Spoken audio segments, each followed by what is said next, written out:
16-8 versus OMAD. What's actually happening inside your body?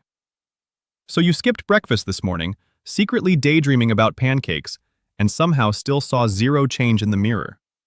Or maybe a buddy at the gym convinced you that OMAD is the holy grail of fat loss, the ultimate biohack that unlocks a shredded physique and supposedly adds years to your life. OMAD stands for 1 meal a day. In practice, it means spending 23 hours channeling your inner Zen monk, only to spend 1 frantic hour inhaling everything in your kitchen like a starving lumberjack at an all-you-can-eat buffet. Sounds extreme? Because it is. Here's what most people never tell you. Your body responds to 16-8 and OMAD in completely different ways. Choose the wrong one for where you are right now, and you're not just wasting time. You could be sending your blood sugar on a wild roller coaster, torching the muscle you worked so hard to build, and walking around in a fog of chronic exhaustion, with no clue why. So let's get into the real science. What's actually going on inside you during 16 hours of fasting versus 23 hours of OMAD? We're talking insulin, ketones, brain performance, a powerful protein called BDNF, and the surprising reason your mind actually gets sharper when your stomach is growling the loudest. This isn't abstract theory. It's your personal biological roadmap to finding the method that works in real life. If you want to make real health progress without burning yourself out, this is the stuff you need to know. The master switch, insulin and fat burning. To understand the difference between 16-8 and OMAD, you need to understand one fundamental truth. Your body doesn't burn fat just because you eat fewer calories. It burns fat only when the biological conditions allow it. And the single most powerful factor controlling those conditions is insulin. Insulin isn't your enemy. It's simply your body's strongest storage signal. Every time you eat, especially carbs or sugar, glucose floods your bloodstream. Your pancreas immediately fires out insulin to shuttle that glucose into your cells. But here's the critical piece. When insulin is elevated, your body is locked in storage mode. Fat burning becomes physiologically impossible.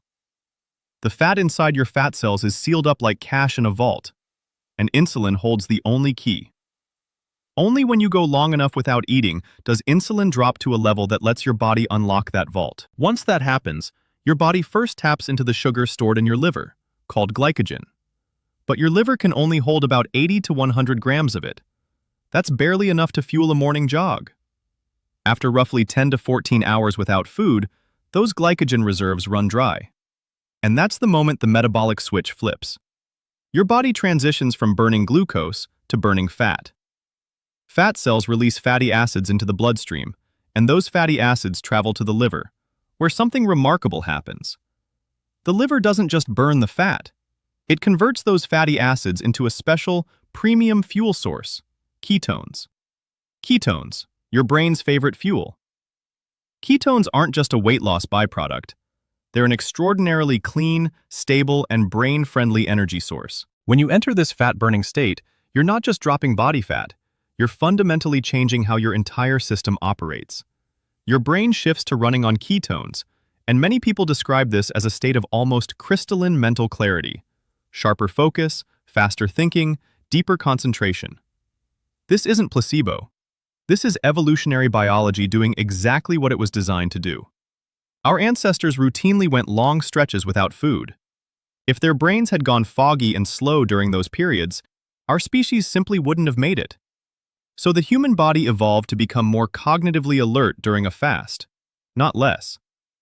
On top of that, fasting triggers the release of BDNF, brain-derived neurotrophic factor. This is a protein that acts like fertilizer for your brain cells, helping neurons grow, form new connections, and repair themselves. Dr. Mattson, a neuroscientist at Johns Hopkins University with over 25 years of fasting research, has demonstrated that ketones function as genuine brain boosters. And BDNF doesn't just give you a short-lived caffeine-style jolt. It works at a deep, structural level, protecting neurons from oxidative stress, improving memory consolidation, and even helping regulate your mood and emotional resilience. Mattson coined the concept of metabolic switching. The idea that the real benefits of fasting don't come from being in a constant fasted or fed state, but from the regular alternation between the two. While fasting, your body repairs itself and clears out cellular debris through a process called autophagy. While eating, it rebuilds and grows. But you only flip that switch if you fast long enough. And this is exactly where 16-8 and OMAD go in completely different directions. 16-8, the sustainable metabolic upgrade. With 16-8 intermittent fasting, you spend roughly 2 to 6 hours each day in active fat-burning mode.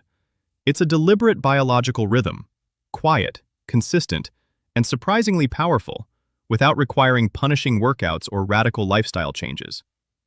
Day after day, your body becomes more insulin-sensitive, burns more stored fat, and your brain runs noticeably cleaner. Studies confirm that 16-8 produces significant drops in both blood glucose and insulin levels, a massive advantage if you carry excess belly fat or have early signs of insulin resistance. And contrary to one of the most stubborn myths in fitness culture, fasting doesn't cannibalize your muscle. In fact, 16-8 elevates growth hormone levels, which is exactly why many athletes and lifters use it to strip fat while protecting their hard-earned muscle mass. But the biggest advantage? It actually fits into a real American life. You eat 2 or 3 solid meals inside an 8-hour window, say noon to 8 p.m. No bizarre excuses at family cookouts, no obsessively tracking every gram. You just shift your eating window.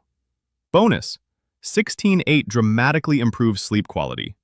When your body isn't still digesting food late at night, melatonin flows more freely and your sleep becomes deeper and more restorative. Now, 16-8 isn't instantly perfect for everyone. If your last meal before the fast is loaded with refined carbs, 16 hours might not be quite enough to fully flip the metabolic switch. And if you're stuffing your eating window with fast food and processed snacks, the fasting period alone won't save you. The first week can also feel rough, some hunger, maybe a bit of brain fog. But once your body remembers how to burn fat, that fog lifts, usually within 7 to 10 days. OMAD, flooring the accelerator. If 16-8 is the on-ramp to the metabolic highway, OMAD is stomping the gas pedal to the floor and bypassing every speed limit. With 1 meal a day, you fast for a full 23 hours. Your liver completely drains its glycogen reserves, and your body runs almost entirely on fat. Ketone levels spike dramatically. But breaking the fast with OMAD is far more complicated than it sounds. You're not enjoying a leisurely meal. You're attempting to consume your entire day's worth of calories, protein, fiber, vitamins, and minerals in under 60 minutes. That triggers a massive, sudden insulin surge. After 23 hours with virtually no insulin activity, your pancreas is suddenly forced to manage a tidal wave of nutrients hitting the bloodstream at once. It's an extreme hormonal whiplash. Some OMAD advocates claim it permanently lowers blood sugar, but research tells a more nuanced story. Fasting blood glucose can actually rise in some cases, not because something is wrong, but because your body proactively releases stored glucose to fuel your brain at the start of the day. That said, one enormous meal consistently causes digestive chaos for most beginners: bloating, acid reflux, and disrupted sleep as your gut struggles to process that volume of food in one sitting. Training your stomach to absorb a full day's nutrition in 1 hour, without developing deficiencies, takes real time and careful planning. OMAD also demands extraordinary mental discipline and tends to create significant social friction. It's no coincidence that studies show roughly 65% of people who try OMAD quit within 3 to 6 weeks. For seasoned fasters who are already eating very clean, medically monitored, and looking to break through a stubborn plateau, OMAD has its place. But it is absolutely not a starting point for most people. Which approach is right for you? Not everyone should be fasting 23 hours a day, and not everyone will get identical results from 16-8 either. Your body is a deeply individual system. A 2023 study found that beginners who started with 16-8 had an 82% success rate in their first 3 weeks, compared to just 38% among those who jumped straight into OMAD. 16-8 gives your body the time it needs to adapt gradually. It protects your digestion, stabilizes your mood, and if you're active, it lets you spread your protein intake throughout the day to preserve muscle. OMAD should never be your entry point. It's an advanced tool for people who've already built weeks of solid experience with 16-8. And for anyone with existing health conditions, high blood pressure, liver, or kidney issues, OMAD should only be attempted with direct medical supervision. For pregnant women, type 1 diabetics, underweight individuals, anyone with a history of eating disorders, or growing children, OMAD is completely off the table. OMAD is not a test of your willpower or mental toughness. It's a biological tool, and like any powerful tool, misuse has real consequences. Elevated cortisol, chronic fatigue, and disrupted sleep patterns. 16-8, by contrast, is significantly gentler on your stress hormones and is much better tolerated, including by women navigating hormonal shifts during perimenopause and menopause. If you're prone to emotional eating, OMAD can quickly trap you in a brutal cycle of extreme restriction, followed by chaotic late-night binges. The part no one talks about. Here's the most important thing that almost never makes it into health content. You do not have to be perfect to make progress. You don't need to fast 23 hours a day, track every gram of protein, or obsessively monitor every minute of fat-burning time. You just need to start understanding your body and treating it like a trusted partner rather than an enemy to be conquered. Instead of forcing yourself into rigid systems, ask yourself honestly, what does my body actually need right now? How can I build a healthier life without constantly feeling exhausted or guilty? If you're chronically stressed or sleeping terribly, piling on even stricter rules might be exactly the wrong move. Real healing always starts with self-compassion. For some people, the single biggest win is just cutting out the late-night snacking. That's not small. That's a genuine shift. If you try a method and it doesn't click for you, that's not failure. That's valuable self-knowledge. Don't let the loudest voices online convince you that you have to suffer to earn results. Start exactly where you are.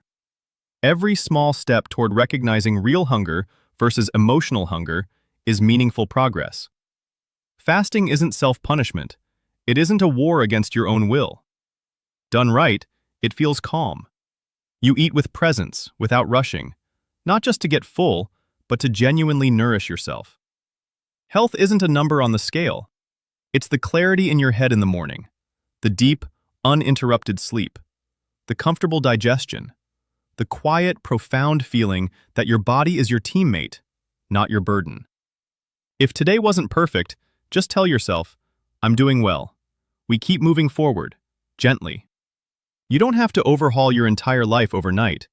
It's enough to make one single better choice for your body every day. At the end of the day, a healthy body isn't a perfect body. It's a body that is understood, supported, and loved exactly as much as it needs to be. And speaking of pushing into new territory, if 16-8 is the gentle entry ramp and OMAD is the floored accelerator, what actually happens when you go a full 36 hours without eating? Is that pure, dangerous stress on your system? Or the ultimate cellular reset through deep autophagy? In the next video, we take you on the fascinating biological journey of a 36-hour fast. Click the video now, or find the link pinned in the first comment.